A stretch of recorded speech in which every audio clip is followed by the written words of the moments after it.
Thank you for watching Scary Bear Attacks. If you like this episode, please remember to hit the like button and leave a comment or two, then subscribe and click on the bell to receive notifications of whenever we release new videos. Also, please remember to share them to your social media. Welcome back to Scary Bear Attacks. Today's episode takes us to a trail system outside of Hazelton, British Columbia, Canada. This remote town sits in an idyllic and picturesque setting of the quintessential Canadian Rocky Mountains. The climate in this area is a dry subarctic climate with warm summers and intermittent rain and snowy, cool winters.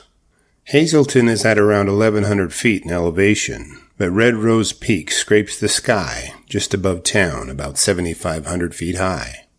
The plant life here is diverse and builds a triple canopy of a sort, with paper birch, quaking aspen, western hemlock, grand fir, and western red cedar towering over the Pacific yew bushes, and 14 species of wild berry bushes. Along the ground, 3 types of ferns, along with wild sunflowers and camas, display their beautiful leaves and flowers.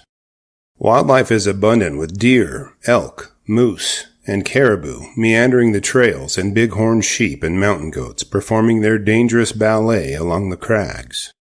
The predators are a formidable panel including Canadian lynx, cougars, coyotes, black bears, wolves, and grizzly bears.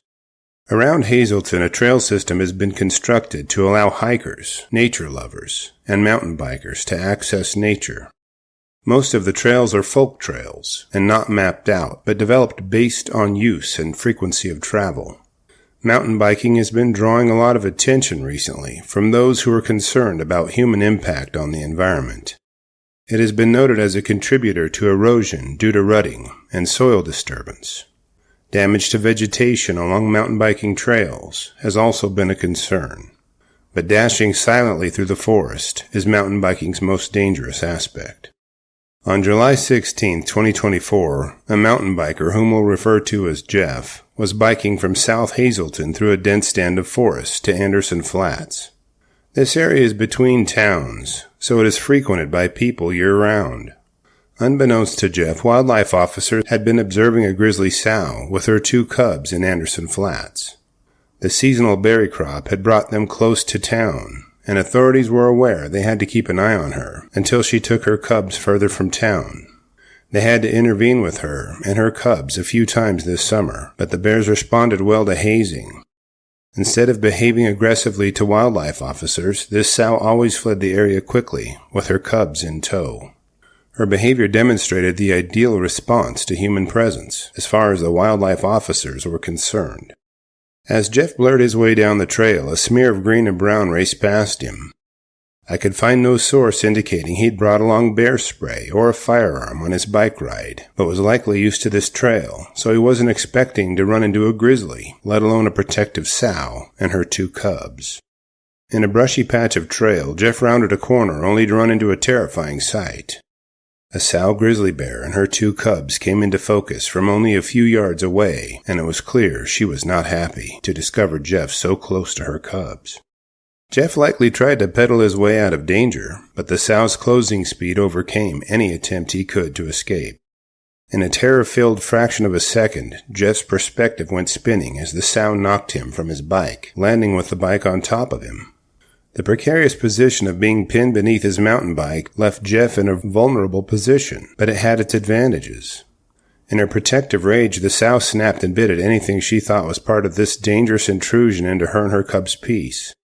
She bit and chomped under the frame of Jeff's mountain bike as he tried to keep a position between himself and the angry Bruin. After what she must have thought were several debilitating bites, the sow backed off a few yards. Venting her fury so intensely left her panting, but she wasn't quite convinced the danger had passed yet. She rushed back in and rendered a severe gnashing to Jeff's bike frame once again. Now pinned in a position he likely never thought he would be in, Jeff's mind searched for options. He recalled that striking a bear in the nose was a good way to fend off an attack.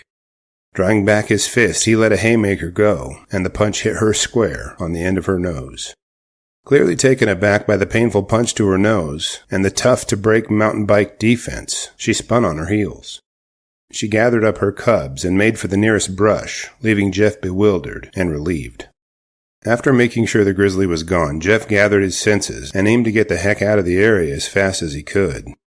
I'm not sure if Jeff has Irish heritage, but I'm sure this attack occurred in a meadow of 4-leaf clovers because he somehow managed to escape without a single injury.